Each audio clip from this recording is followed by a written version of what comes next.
সুপ্রিয় শিক্ষার্থীবৃন্দ, আসসালামু আলাইকুম। আশা করি তোমরা ভালো আছো। আজ আমরা পার্টস অফ স্পিচের গুরুত্বপূর্ণ 3টা প্রিপোজিশন নিয়ে কথা বলবো। প্রিপোজিশন 3টা সময়ের ক্ষেত্রে ব্যবহার তোমাদের সারা জীবন কাজে লাগবে।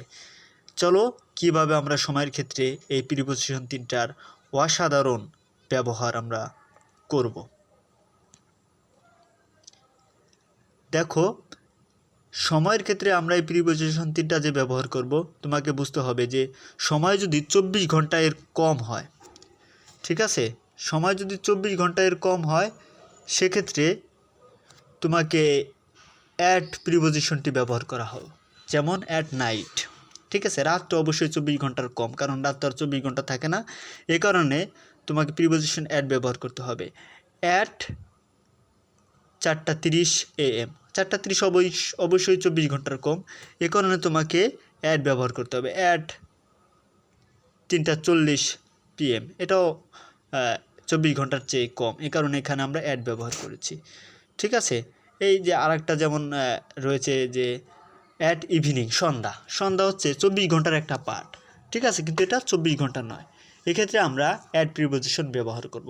তাহলে প্রথম স্লাইডটি থেকে আমরা কি বুঝলাম? সময় যদি 24 ঘন্টা হয়, ঠিক আছে, সময় যদি 24 ঘন্টা এর কম হয়, তখন আমরা প্রিপোজিশন অ্যাট ব্যবহার করব। এবার চলো নেক্সট স্লাইডটা হচ্ছে অন। আগের স্লাইডে যেমন সময় 24 ঘন্টার কম হলে তোমরা অ্যাট ব্যবহার করতে, এখানে তোমাকে ফলো করতে হবে যে সময় যদি সমান 24 ঘন্টা হয়, সেক্ষেত্রে তোমরা এই প্রিপোজিশন ব্যবহার করবে। দেখো, এই যে এখানে বলা হয়েছে যে অন মানডে, ঠিক আছে। মানডে বানাচ্ছে একটা দিনের নাম। দিন অবশ্যই 24 ঘন্টা নিয়ে হয়, এ কারণে এখানে অন ব্যবহার করা হয়েছে। যেমন এখানে বলা হয়েছে অন ফ্রাইডে একটা দিন যেটা 24 ঘন্টা দিয়ে পরিপূর্ণ। হ্যাঁ, এভাবে দেখো সানডের কথা বলা হয়েছে, তারপর হচ্ছে স্যাটারডের কথা বলা হয়েছে। সুতরাং 24 ঘন্টা ফিক্স করে বোঝাইলেই সেখানে আমরা অন প্রিপোজিশন ব্যবহার করব।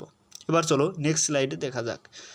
ইন, আমরা ইনের ব্যবহার বিভিন্নভাবে করে থাকি, তবে তোমাকে একটা কথা মাথায় রাখতে হবে যে ইনের ব্যবহারটা হবে আগের স্লাইডে যেমন 24 ঘন্টা হলে অন ব্যবহার করতে, এই স্লাইডে তোমাকে বুঝতে হবে যে সময় যদি 24 ঘন্টা এর বেশি হয়, তখন তোমরা এই ইন ব্যবহার করবে। যেমন এখানে বলা হয়েছে যে ইন জানুয়ারি হচ্ছে একটা মাসের নাম। হ্যাঁ, তাহলে জানুয়ারি মাসটা অবশ্যই কি 24 ঘন্টা এর চেয়ে বেশি। ইন 24, মানে 2024 একটা সাল, 2024 যে সালটাকে বলা হয়েছে, বছরটাকে বলা হয়েছে, সেটা তো অবশ্যই 24 ঘন্টার থেকে বেশি। এ কারণে এখানে ইন ব্যবহার করা হয়েছে। তারপরে রয়েছে ইন ইয়ার, তারপর রয়েছে ইন ফেব্রুয়ারি। দেখো, এভাবে শত শত উদাহরণ হইতে পারবে। এক কথায় তুমি মনে রাখবে যে 24 ঘন্টা এর বেশি হলে ইন ব্যবহার করা হয়। এ সম্পর্কিত যদি তোমাদের কোনো প্রশ্ন থাকে তাহলে করতে পারো। আর এরকম যদি নিত্য নতুন কোন ভিডিও তোমরা পেতে চাও, তাহলে অবশ্যই আমাদের এই স্টার শাপলা অনলাইন প্ল্যাটফর্মে যুক্ত থাকো। ধন্যবাদ। দেখা হবে নেক্সট কোনো টিউটোরিয়ালে।